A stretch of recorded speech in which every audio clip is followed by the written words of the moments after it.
Hey everybody, welcome back. Sorry it's been a long time. I have been finishing up school. That's really about it. I've been so exhausted this last week that I have had no desire to do anything but sit in front of the YouTubes. So yeah, we're at the pirate level now, the pirate level, as I called it when I was younger. I always just think of that "It's Always Sunny in Philadelphia" joke where it was the dodgeball. It was a drinking competition one, I believe, that they ignites the rivalry one, where they're at the Asian restaurant, and I think they're just trying to gather some intel, or maybe it's like they're stealing some kind of. It was some kind of competition one. I think it was the rivalry. Ignites the rivalry, where they're sitting at the restaurant and they're kind of looking for something, and then Charlie just goes, "Hey Mac, do you think the secret is in the door knocked or the door marked the pirate's room?" And then Mac looks over and the door says private. Of course, it's like the employees only rest or room. And then he goes, "You mean the one marked private, Charlie?" He's like, "Yeah, yeah, pirate." He's like, "That says private, dude." Anyway, um, so yeah, this is cool. This game is still just so flipping hard. Again, I feel like the balance it's not an equal like one-on-one fighting game. There's a lot of really great potential in this game that I felt was lost. The animation is great, and I think they get the humor and the spirit of the show within a show pretty well. But again, the difficulty is just too. It always seems like Scratchy is able to run off to go get the better weapons before you can, and there's so very little opportunity to get better weapons that look at me, I'm getting my butt kicked.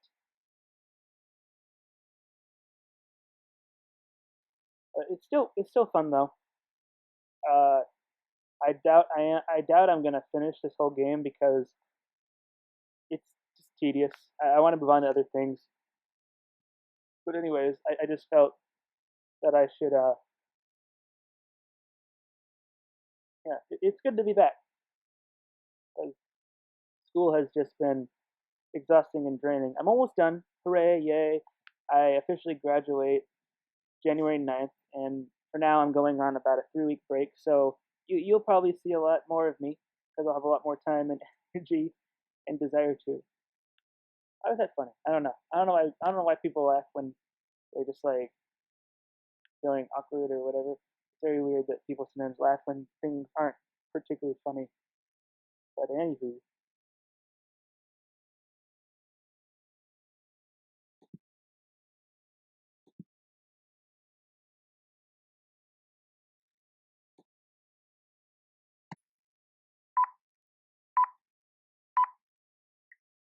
anywho, uh,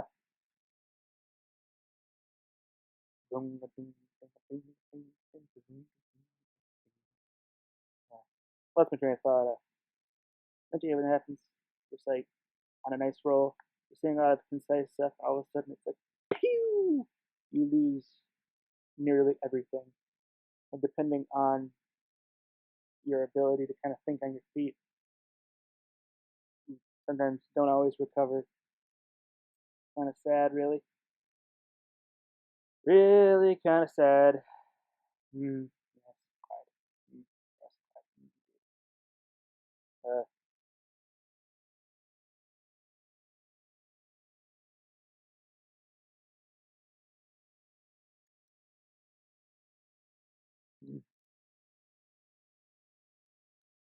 My rhymes are bottomless. My wit is endless. My improvising skills are over the point. Mm. Segment pause.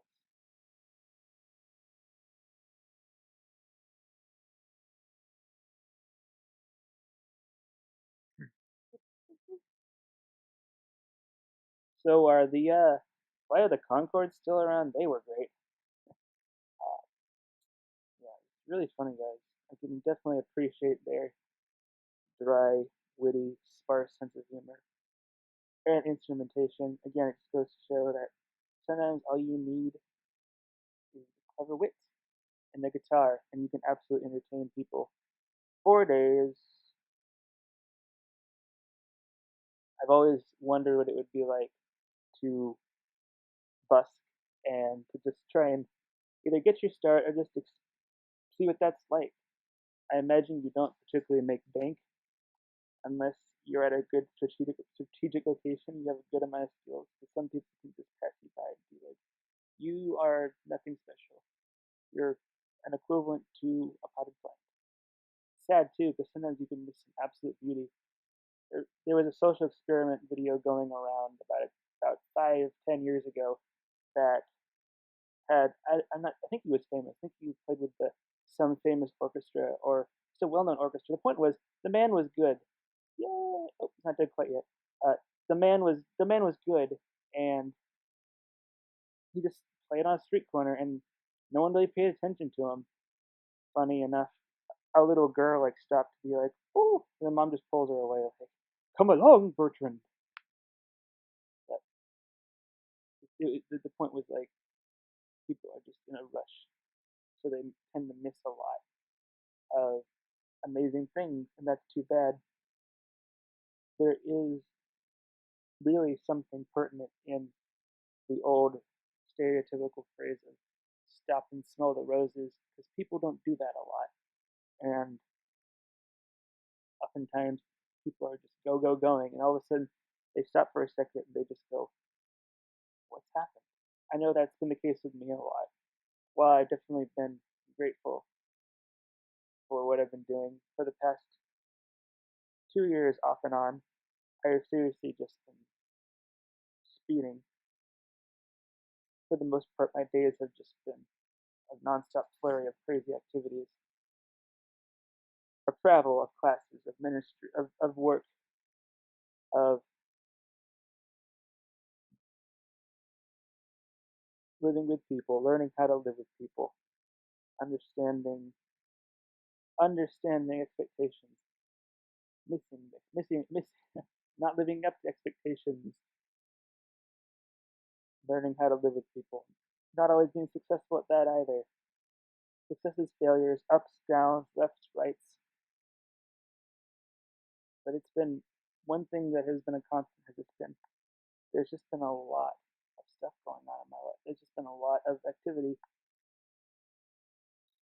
and I don't think I'll ever get used to.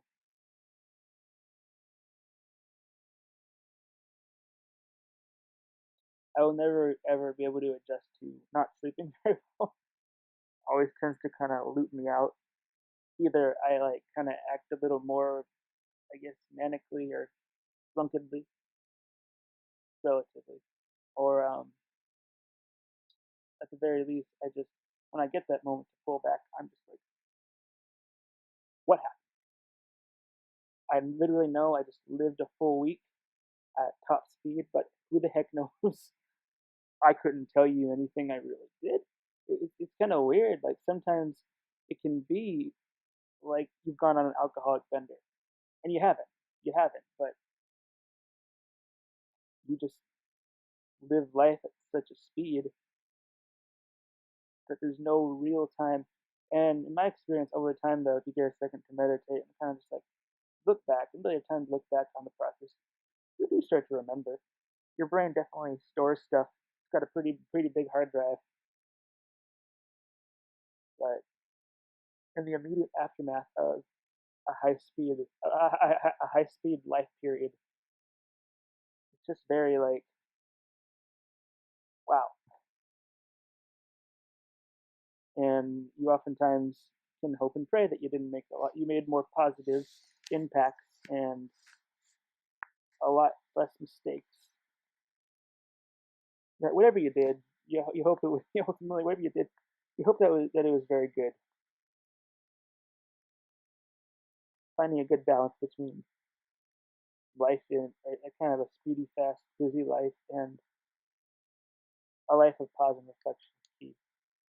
Because if you take one or the other, a slow, dull, molasses life can really just be well boring.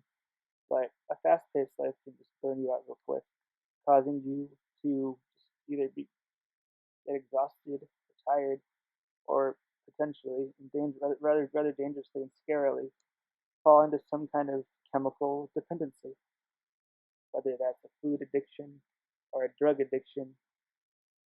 Both things can happen. Seeing all good people, too bad. However, I have also seen some people really just excel at the fast-paced life, but all the more power to them. Some days I'm like, dang man, wish that could be me, because we don't always get to control what we do or how fast our lives go. I mean, one could argue, yes, you do. If you don't like where you're at or you're whatever, that's your fault. And that is true. I will definitely concede to that. There are some surprises though. You really have to be prepared for anything and everything in life. But sometimes life just reminds you that ultimately, despite everything, we're not really all in that. There are just we don't have full control over our lives. There's only a limited. Here we go again. Existentialism. That's like a major major theme in these. I've noticed. Every time I do one of these, I start talking about I don't know, philosophical whatevers. I guess it's not bad. Like once again, everyone I've gotten positive feedback from it. So I mean, it's not like someone's told me be more funny. I think Markiplier and PewDiePie number one exist, and their colognes and their colognes cologne scent de Markiplier scent de Pewdie, um, and their cologne, jeez, and their copies and people who just are like, that's easy. I want to make good revenue and money off of that. I don't need to create my own thing. Whatever, herd eater. There's enough. There's enough like funny, humorous let's players around where I don't have to be, I guess, on. I can be on in my own special way. So that's neat. And again, I hope to say it every video because gratitude is important. But I'm just really grateful that all you guys have always parked yourselves here for as long as you do, whether you watch the full video or not. Doesn't really matter. I appreciate that you guys stopped by, and the feedback I received has been generally positive, and it's all been positive. Even the negative, I put that in quotes, criticism or feedback has been just like how to improve my videos, how to make my editing better, how to work with kind of a crappy mic, etc. It's all been very helpful. So again, I appreciate everybody stopping by and wanting this because while I definitely do enjoy these, I think I would be less inclined to share them publicly and if people didn't like it, people didn't really want it. So yeah, it's fun. Do I think this is gonna be like a full-time profession? No. I fully expect that. I fully expect my music and other ventures to carry me financially. But this is certainly fun, and I definitely know you can make it. You can make it as a Let's Player. That's it's so crazy. I love it though. I love this new age of technology where something like that, something so fun and fancy, something so fun, you know, you can put food on the table and a roof over your head doing that. That's cool. However, I just don't feel called to it, and nor do I think these are all like. I mean, I could be wrong. Again, people could be like, "Oh yeah, we pay," because I mean, one could argue like, "Hey, some Let's Players, man, they don't have a lot of. I mean, it's still like substance and, but I mean, I guess dang it, train of thought, I lost my train of thought again. But like, I don't know, it doesn't have to be some big, huge artistical or metaphysical or some spiritual personal statement. I don't. It doesn't have to be like, wow, man, that Let's Play changed my life. Like, I don't have to do that. Nobody has to do that. You don't have to be the next Ray Davies or Salvador Dali or whatever. You can simply entertain in a much lighter way. And again, people really do need that because a lot of times people don't flop onto YouTube or back in the day television, and occasionally still today television. People don't do that for the most part to watch their lives. They do it to kind of escape for a half hour or many hours. I will say I'm guilty of that, disappearing down the tube for about 2 or 3 hours, then actually there's something else I needed to do for the last 3 hours, but I didn't do it. Whoopsie doodle. Um, so yeah, it's just cool. I can definitely appreciate the positive sides of the internet, how everyone gets connected, everyone bonds over like a video or something, brings a bunch of people, bunch of diverse yet very connected and connected people together, and helps people feel way less alienated, lonely, whatever. They can make new friends, they can establish new communities, heal, whatever. It's great. There's definitely a lot of negativity, but that's come on to say that like the internet birthed that and that it's the degradation of, or even to kind of label like the internet as a certain derogatory group of people. When people refer to internet, it's usually like trolls, etc. Like that's only part of it. Just like negative, mean people are only a part of life. The internet has good sides and bad sides to it. Some people think they're invincible when they're on the internet and can do whatever they want without any consequence. Understanding though that it's not strictly purely virtual reality. It can often seep into real life and people be getting into troubles. Again, it's not some lawless, crazy world. I mean, there is the dark web. I've never been there, and I don't plan on it. I don't have any desire, and to the potential sketchiness, it all just. And I know it. The dark web, as far as like the layman can access, isn't like I guess like as horrible or as terrible as you could think. It can mostly be just like illegal drugs. You want to get your ecstasy or whatever. But yeah, like again, I have no interest in that stuff at all. So no dark web for me, and I'm just not into weird depravity either in terms of like all the strange fetish videos and stuff that's also on there. That's a little more accessible to the layman. And the deep, what is it called? I forget what it's called, but it has some sort of like the deep dark web, I suppose, is also just really messed up. But you can't even access that stuff on Tor. So it's a dark world. That's a dark world. I don't need to go into, man. I don't need to look in the mirror. Link to the past reference. I just thought of that. The dark and the light world. I try to stay in the light world. And when I go into the dark world, I usually make sure I have somebody holding a rope so I can get pulled back in or back out when the time will inevitably come. Yeah. Oh, in case you haven't figured it out by now, this is also going to be a double one. So yeah, again, if you guys stick by and watch the full versions of these, cool. Again, like I really appreciate that. It I would Yeah, it's just great. I can really appreciate either way that people are interested, and it's not based on a lot of like I'm not anybody special. I'm not connected to anybody special. I don't think my videos are even that great of quality. Um, I'm even more like amazed and grateful because we're also in like kind of the later days of YouTube where when YouTube was first starting, everyone kind of had crappy poppy mics and terrible cameras and all that stuff. But nowadays, we're almost in an age where I got self-conscious about doing this. I'm kind of crap, kind of mediocre to okay settings or okay equipment because I figured people would expect higher production values even from someone just doing a voiceover on a video game. Also, it was like my play quality. it's obviously not the best.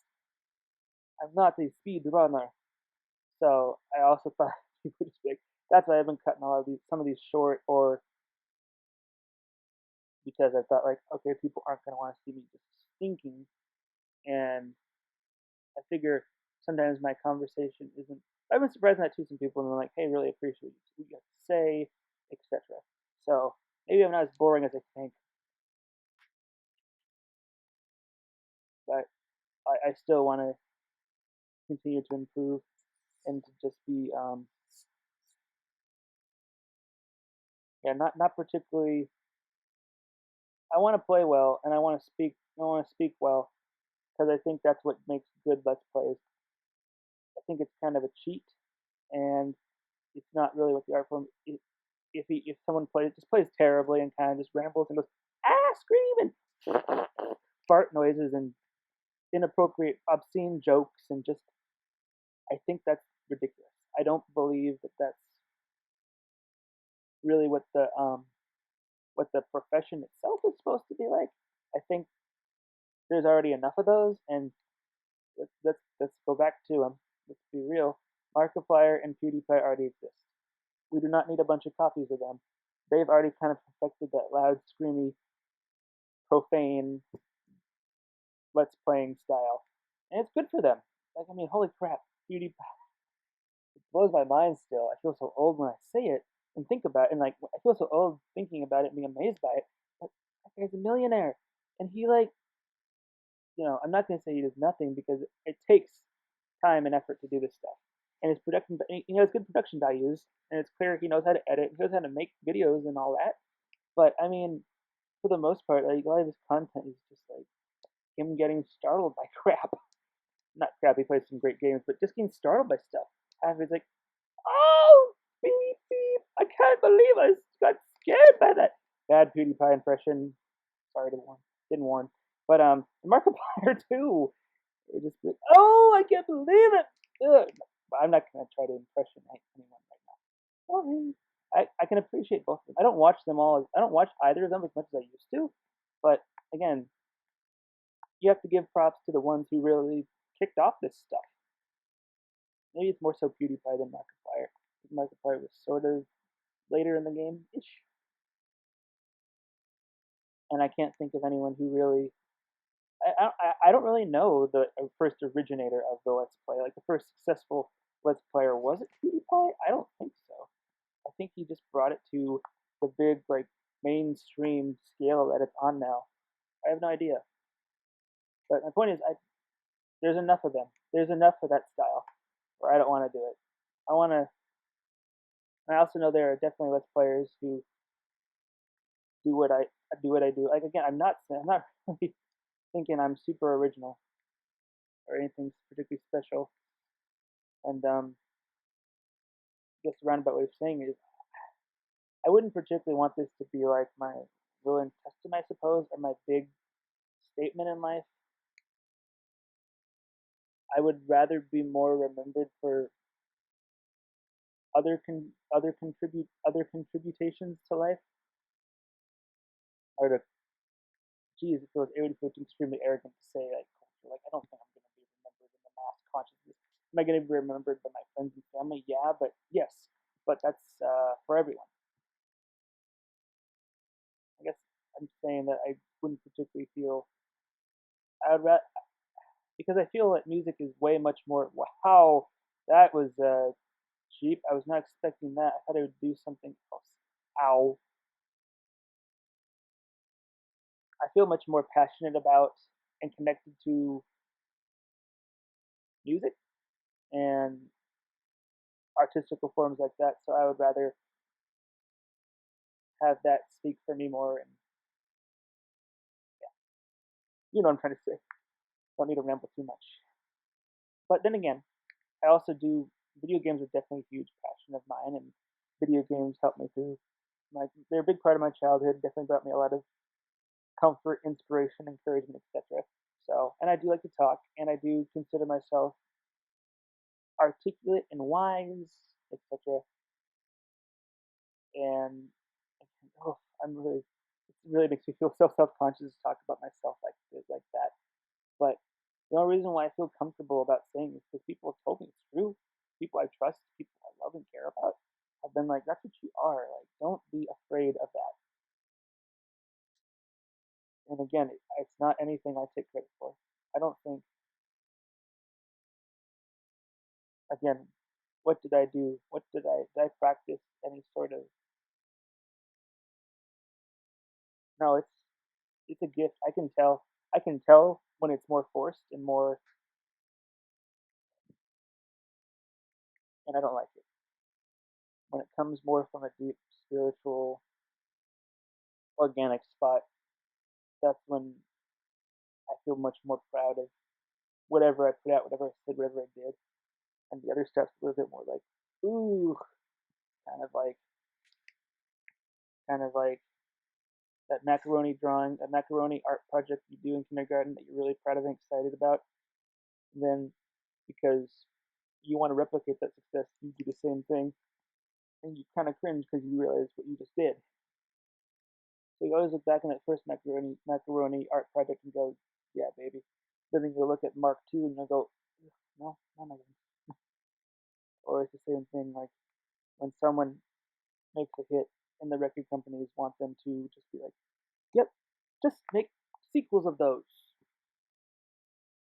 And the artist usually just goes, I like money, so sure. Or they just go, no, I have other things I want to say. If you don't want to help me do that, then that's okay. It was harder to do that. It was harder to say that and do that back in the day. But I mean, like 40, 30, 20 years ago. But now it definitely isn't. It definitely is not that hard to be like, you know, you don't have to be the big four like Capital, EMI, etc. They're still around, but they aren't your only options now. You can become really ridiculously famous, infamous on your own terms. Even distribution deals aren't that expensive anymore. I was surprised. I kind of thought, okay, getting my stuff out there is going to cost me a little bit. It's like $20 a year. It's like really, or $20 per project. I'm like really, and I figure I wouldn't need to like pump out a bunch of products a month. So it's like I would say in terms of what I do, I pay my distributors etc. like $40, $60, and that's usually like every 2 to 3 months, and that's amazing. Because again, I feel like back in the day, because you'd be paying managers, etc. It'd be way more costly to do this sort of stuff, and to make it, you had to have a lot of help, and that help always didn't have your best interests in mind. They were oftentimes pretty sharky. But it's very cool to have that the DIY aspect, driving on DIY ability now, and it doesn't always have to. I mean, there were definitely bands like Big Black that did it and set a huge precedent.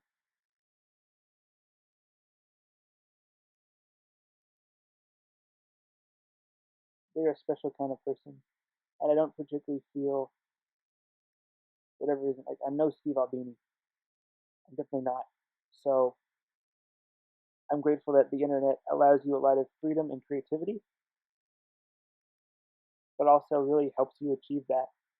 And you don't necessarily have to be like super business savvy, although you should have a little awareness and do a little more reading. Like you definitely should not, because speaking from experience, you should not just blindly Google how to how to be a famous rock star or whatever. You need to like do your research and wow, just starring the Doors here. Wow, this music just got super intense. Like Ray Manzarek got behind the keys here. Uh, yeah, you should do some, whether it's like friends you know that are in the business or at least have like that mild form of like they got their independent deals and distribution, or you should do some more internet resources from trusted websites. Thankfully, I know from my experience, I've had friends who, you. Like, boss fights are so much easier to this point, and I'm getting mutilated. Oop, okay. At least it's not like killing me and starting me over here. But yeah, it's kind of cool that there definitely are people who have done it before you who can help you. You can define your own degree of success too. For me, the degree of success is to be able to have a house and food, a house to live in, and food to eat, and only and a little extra for maintaining equipment, buying more instruments, some fun stuff, and traveling to family friend engagements, just stuff like that. I really don't need much, maybe $200, $300 extra income, and you can achieve that, or you can become. Takes a while, I suppose, or maybe it doesn't. Or depends. Or you can become like a big money star. And that's amazing.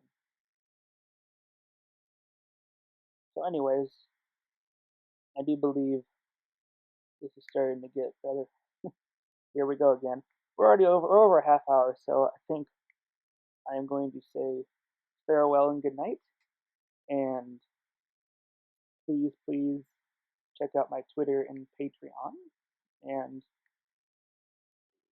if you do feel like supporting me, you can like check out my wish list really for like stuff I'm looking for to kind of make this a better experience for everyone on my Patreon. If you want to also like another way to commune, and same thing with Twitter. But if you just want to like support me financially, you can also leave a link for my PayPal in the description, and I also do annotations because someone told me, hey man, you should do annotations instead because no one really reads the description. Yay! Good way to end. Cool. So thank you guys. Love you all. See you next time.